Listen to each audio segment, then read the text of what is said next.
What is it good for? Imagine there's no heaven. Why were some of the most unforgettable songs from the 1970s suddenly silenced? Yanked off the airwaves, removed from store shelves, whispered about, but never forgotten.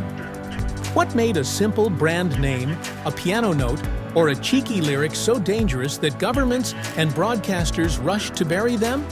You think you know music censorship? Think again, because the truth is far more complicated and revealing than you've ever imagined. And the real story? It's just getting started. Let's uncover the stories behind 15 of the most controversial, censored, and banned songs of the 1970s, and ask the questions the censors were too afraid to face. 15. Lola, the Kinks versus the BBC. Girls will be boys and boys will be girls. It's a mixed up, muddled up, shook up world except my Lola. A smoky club. A man meets someone mysterious. They dance, drink, laugh, and then the twist. The Kinks' Lola captured this playful and daring moment, Voice, she said, Lola. revealing a story about a transgender woman with a wink and a grin. But this bold narrative wasn't the reason the BBC hit the brakes. What really got the song banned?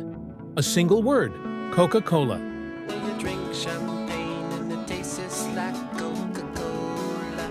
Under strict anti-commercial policies, the BBC deemed the brand name as an offense. Ray Davies had to fly all the way back to London during their American tour, just to re-record the line as Cherry Cola.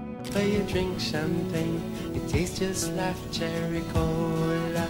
But while the BBC focused on product placement, the public couldn't ignore the deeper impact. Lola casually, yet sincerely, challenged gender norms at a time when the conversation was barely beginning. Was it satire? Celebration? Confusion? The answer depended on who you asked. But one thing was clear: this wasn't just a song. It was a cultural provocation dressed in a catchy hook. 14. Imagine, John Lennon's Dangerous Dream. Imagine all the people living. Can a few soft piano notes spark a revolution? Imagine there's no heaven, Lennon sang. Imagine there's no heaven. And with that, the world divided. Some called it poetry. Others called it blasphemy. Religious leaders in America and South Africa condemned the song, while conservative broadcasters shut it down entirely. Lennon's dream of a world without borders, possessions, or religion felt utopian to some, and dangerous to others.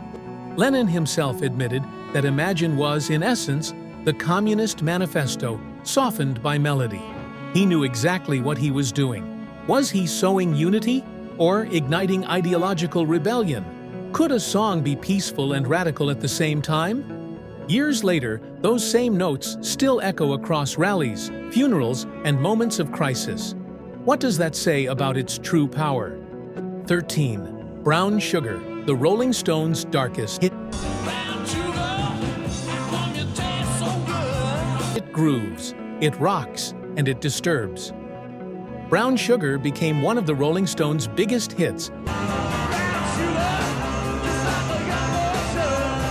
but also one of their most scrutinized. Beneath the irresistible riff lurks a controversial cocktail of slavery, racial fetishism, and sexuality. Some called it satire. Others called it disgusting. Even Mick Jagger later admitted, "I wouldn't write that song today." But why was it okay back then?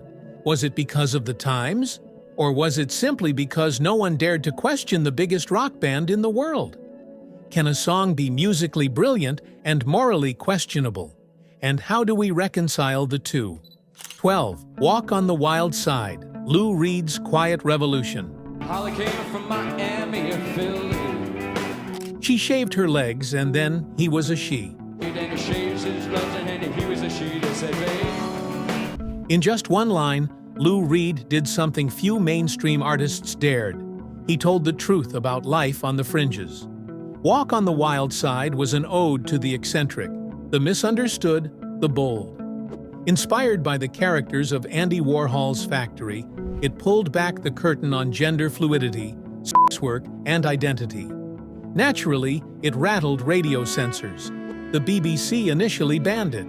US stations squirmed, but audiences listened. They heard Holly from Miami, Candy from Long Island, and for many, they saw themselves.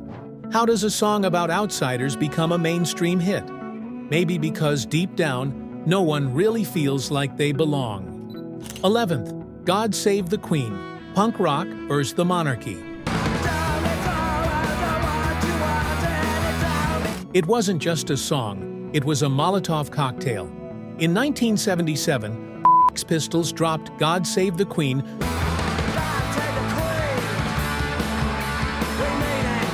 during the very week of Queen Elizabeth II's Silver Jubilee. The lyrics? Brutal. She ain't no human being. The reaction? Immediate and explosive. The BBC banned it. Record stores pulled it. Some stations scratched the vinyl to prevent DJs from even trying to play it. And yet, it rose to number 2 on the charts. Was it a rebellion, a publicity stunt, or a genuine scream from a generation that felt ignored?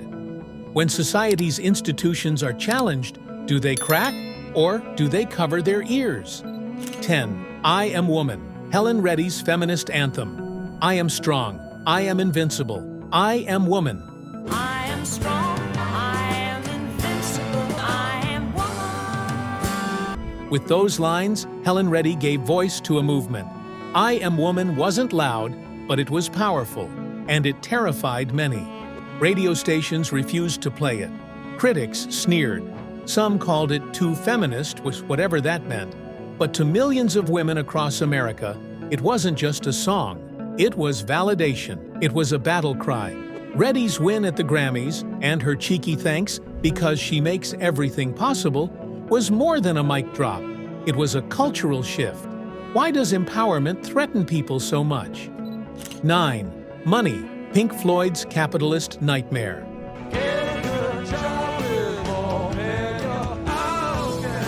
Money, it's a crime. Pink Floyd didn't just craft a hit, they crafted a warning.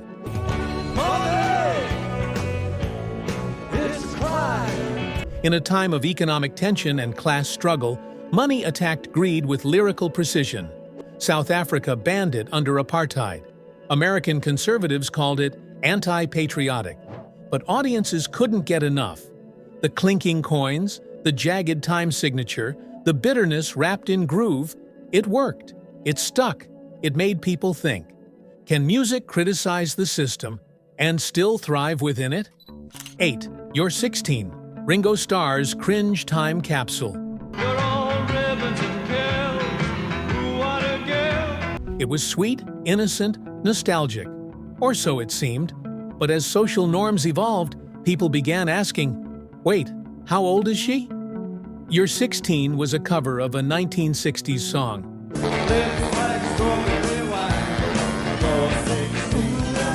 But when Ringo Starr sang it in 1973, it hit differently. Some called it romantic. Others called it inappropriate. Critics were torn. Was this harmless pop or something darker? It topped the charts, but left a legacy of discomfort. How do we judge art when times and values change? 7. Street Fighting Man, when rock sparked riot.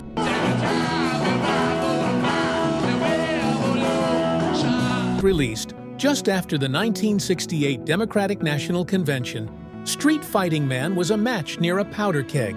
Cities were burning, protests were erupting, and here came the Rolling Stones singing, "What can a poor boy do except to sing in a rock and roll band?"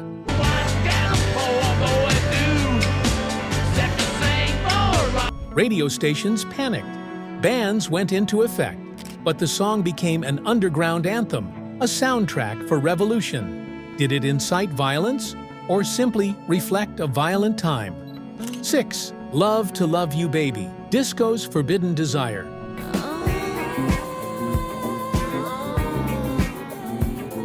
It wasn't just sensual, it was explicit. Donna Summer moaned, whispered, and seduced her way into disco history with Love to Love You Baby. But not everyone was ready. Some stations flat out banned it, others shortened it drastically. Still, it played in clubs, it fueled parties, it empowered women to own their pleasure. It made summer a queen. Isn't it strange how sexuality in music always seems to scandalize when it comes from a woman? 5. Tie a yellow ribbon, symbol of hope or simplification. I'm coming home, I've done my time.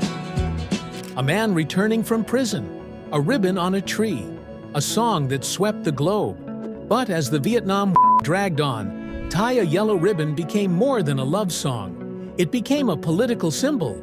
Oh, tie a yellow ribbon around the old tree. Some claimed it glossed over the trauma of war. Others embraced it as a symbol of hope and reconciliation. Can a simple tune carry the weight of a nation's pain? 4. My Ding-a-ling, Chuck Berry's playful provocation. But held on to my ding-a-ling. It's silly, it's catchy, it's what? Chuck Berry's My Ding-a-ling hit #1 with lyrics full of double entendres. Catch me playing with my ding-a-ling-a-ling. Oh. For some, it was harmless fun. For others, it was inappropriate, even vulgar. Stations debated whether to play it.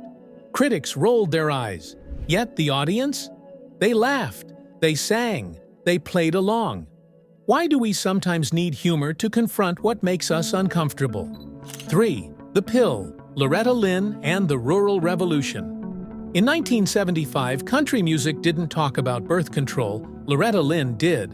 The pill wasn't subtle, and that was the point. Make it up for all those years since I've got the pill.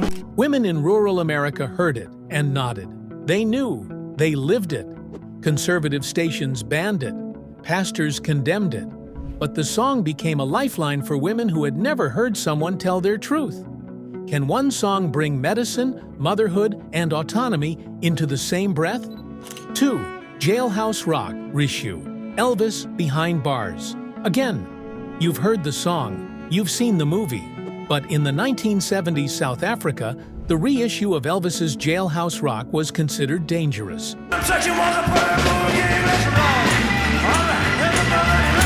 Why? Because, under apartheid, even the ghost of rebellion was banned. Authorities feared the song's spirit, its swagger, its defiance. What does it say when a decades-old song is still seen as a threat? 1. Edwin Starr's Anthem That Wouldn't Die. What is it good for? Absolutely nothing. What is it good for? Edwin Starr's War was too loud to ignore, too real to fake, too honest to censor, but they tried. Stations banned it. Politicians hated it. Yet it exploded into the culture like a drumbeat of truth. Isn't it ironic how the loudest calls for peace are always the ones they try to silence? So here's the question we're left with. When a song is banned, is it really erased? Or does it echo louder, resonate deeper, and embed itself in the soul of a generation? Let us know in the comments which of these songs still hit hard for you. Don't forget to like, subscribe, and join us next time. Because the stories behind the songs, they're only just beginning.